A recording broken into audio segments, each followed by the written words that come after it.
So we remember that Rumi taught us that our task is not to seek for love, but merely to seek and find all the barriers within ourselves that we have built against it.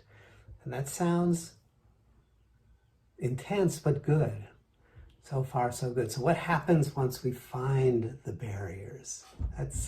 What do we do when we find these barriers in ourselves that we've built against the awakening presence? Here's a clue from another tradition, from the Gospel of Thomas, which is a collection of the esoteric teachings of Jesus found in the Nag Hammadi library, this set of scrolls that were discovered. And in the text, he says this: "Those who seek should not stop seeking until they find." Okay, so far so good. We're finding those barriers. Then he continues, "When they find, they will be disturbed. And when they are disturbed, they will marvel and then rule over all." So let's decode this. In our practice of letting go of the barriers, we're going to get to those barriers, those beliefs, those identity structures that we have built, that ourselves, inside of ourselves, that block us from fully realizing, embodying, and expressing the radiance that is true nature. And when we find it, there's the obstacle, there's the barrier. The master is saying, we're disturbed. That wasn't exactly what I had in mind, right? That wasn't the plan. Jesus is explaining that we should go towards what we seek, definitely. Not because it will bring us to our imagined salvation, the salvation we constructed from our conditioning to get us away from our suffering, but because we will be brought face to face with that which we have tried so hard not to look at, that which we had hoped that the spiritual path might help us to get away from or avoid. You know, it's a natural impulse. We come to the teachings hoping for a special dispensation, a loophole perhaps in the cosmic contract, some kind of commuter bypass loop that's going to take us around the city of our confusion and avoid all the traffic of our karma. But that's not how the path unfolds. It's not a bypass. It's not a spiritual bypass. Following the path takes us back back to the core. And in the core, we remember deeply, yes, there is the radiance. But before we can enter the temple of the radiance, we must meet the barriers that we have constructed. In all the ancient temples, of course, over the doorway, there's some kind of face of glory, it's called, a horrifying visage, a protector, it's sometimes called. And it's there to call out all of our fears, and it's there to purify our mind of all of our false hopes and all of our avoidance. And it does this refining and this releasing and this blessing of our emotional reactivity as a prerequisite for entering the temple. But seeing the face of glory, which is the face of our own unredeemed emotional patterns, is disturbing. Seeing the patterns can bring up all kinds of disturbing emotions and self-judgments, right? Judgments maybe that we had previously projected onto others. That they were too fearful, too dependent, maybe too controlling, too rigid, too insisting that they are right, too naive maybe, or angry, all these things, too negative, or maybe they're just too positive, too self-centered, too sacrificing. All these polarities that we project part of onto the other. But the disturbing nature of the path brings us back to look into the magic mirror, the face of glory, to see that which we have not wanted to see. In Sanskrit, and there's a word called samvega. It's also a word in Pali, and it became a very important word in the development of Buddhism, samvega. And it translates to tremble or to move, to be agitated. Sounds a lot like the disturbing word, right? Sometimes it's translated simply as fear, but it's really this trembling that occurs. And I'm reminded of the biblical phrase also that the beginning of wisdom is the fear of the Lord. But this is a trembling, a fear of our own innate goodness, and the contrast between that and what we see in our shadow material. In the story of the Buddha, samvega is the word that is used to describe the emotion that the Buddha to be, Prince Siddhartha, experienced when he saw the four signs, of old age, sickness, death, and renunciation. And the feeling is, there's no English word really to describe it. It has three main qualities of this disturbance. One is the disturbing shock and the dismay, even the alienation that comes when we realize we have been living a sleeping life, a conditioned life. We're living in a conditioned cycle of repetitive emotional reactivity. That's disturbing. And the second quality of this disturbing is a little deeper. It's to we see also that we have been complacent and even complicit in perpetuating this karmic sleepwalking way of living. And the third quality is a sense of urgency, a kind of fiery waking up, which is a healthy kind of urgency, that there's an urgency within us to realize, to embody, to express a way of living that will be liberational for ourselves and for others, that will transform conditioning into awakened consciousness. So this is the disturbing moment. And if we can open to it, if we can receive the samvega transmission, it will be motivating and it will move us into what's called the sacred fire. It will move us into what's called in yoga the tapas, the purifying fire, which you find all around the world. It's really the fire that flows through close to the central channel of our being as the currents of rationality and emotionality, as the projections begin to vibrate and be drawn together, there's a heat that rises in the system organically, naturally. It's like this hot springs that pre-COVID and pre-fire season, which burned it up. We used to go to this hot springs in Northern California that had this one bath that was so hot. And when you first put your foot in, the entire nervous system was basically screaming and saying, "Get me out of here."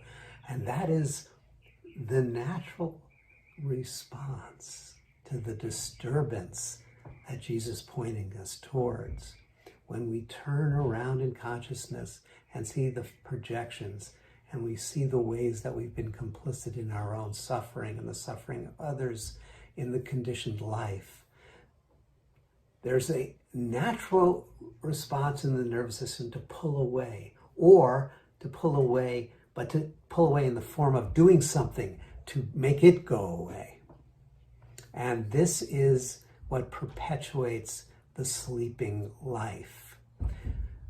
When we feel the heat of that purifying, disturbing fire, our task is to be still, to be still, to let the fire do its work.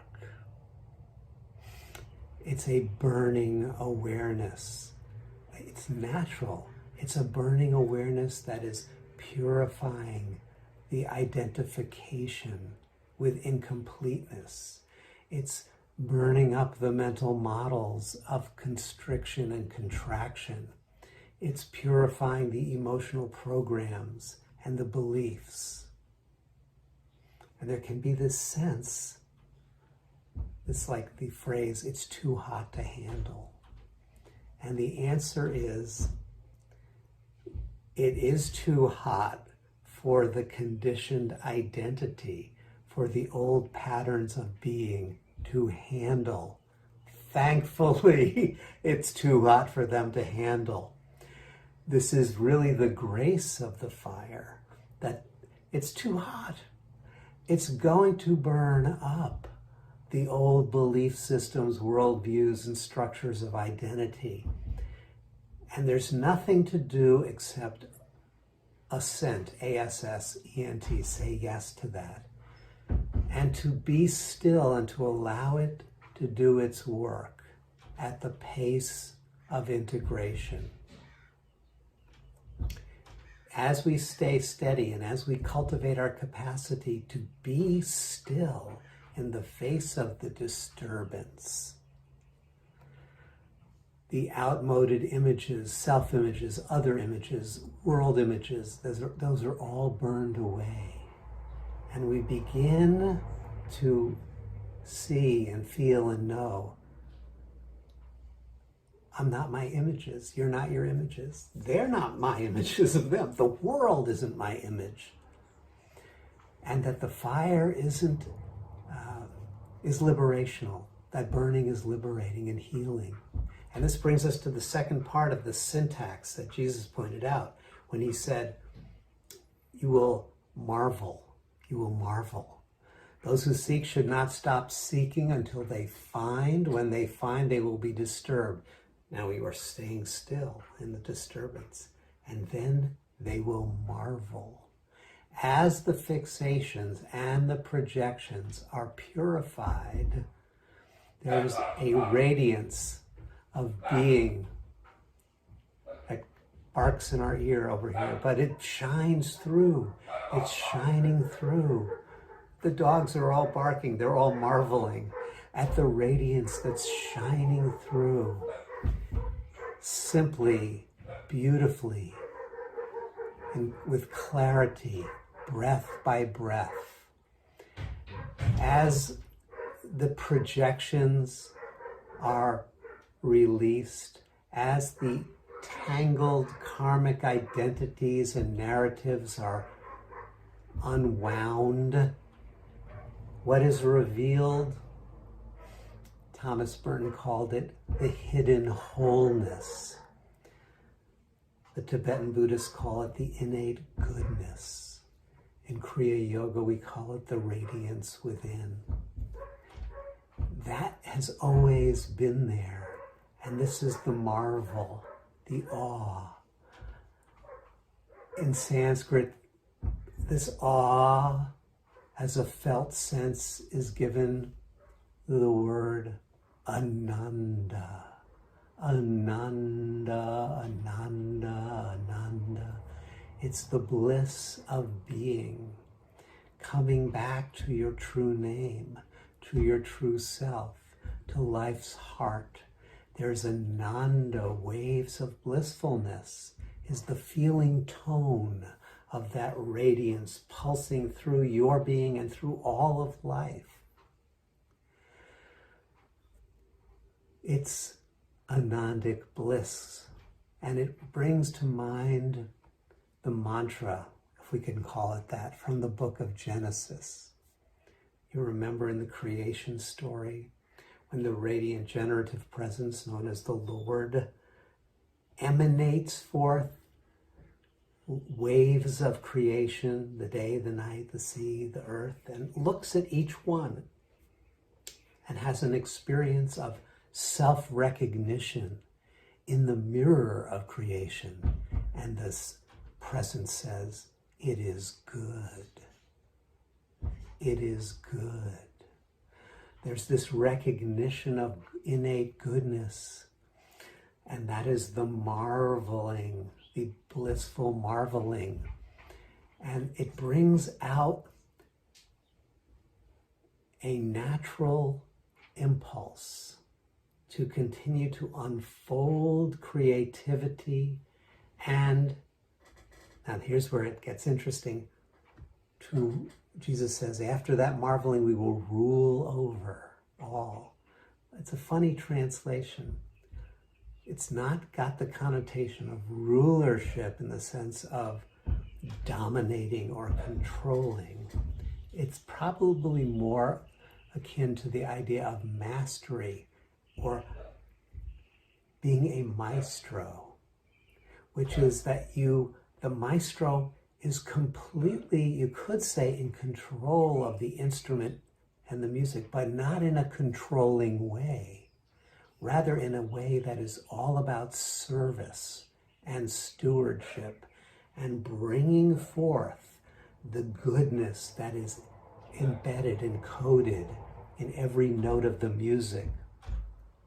And so the marveling leads us to this sense of participatory mastery, where we continue to refine our instrument of body, mind, and speech, so that we can, with our very life, become a vehicle of the music of the radiance, of the anandic bliss, and express it through our unique music and manifestation, and to whatever arises, whether it appears internally or externally, to see through the surface form into the goodness itself, and as a steward of that goodness, call it forth, whether it's in our children and our family, other family members, our co-workers, whether it's in our community, people, events, and things that arise in the field of our consciousness are now seen as not barriers, but as divine messengers, reminding us there is a natural syntax to the awakening process. Those who seek should not stop seeking until they find. When they find, they will be disturbed. Let's be still. And when we are fully disturbed without resistance, we will marvel. We will be feeling the anandic bliss that will arise, and we will become the compassionate stewards of all that we meet.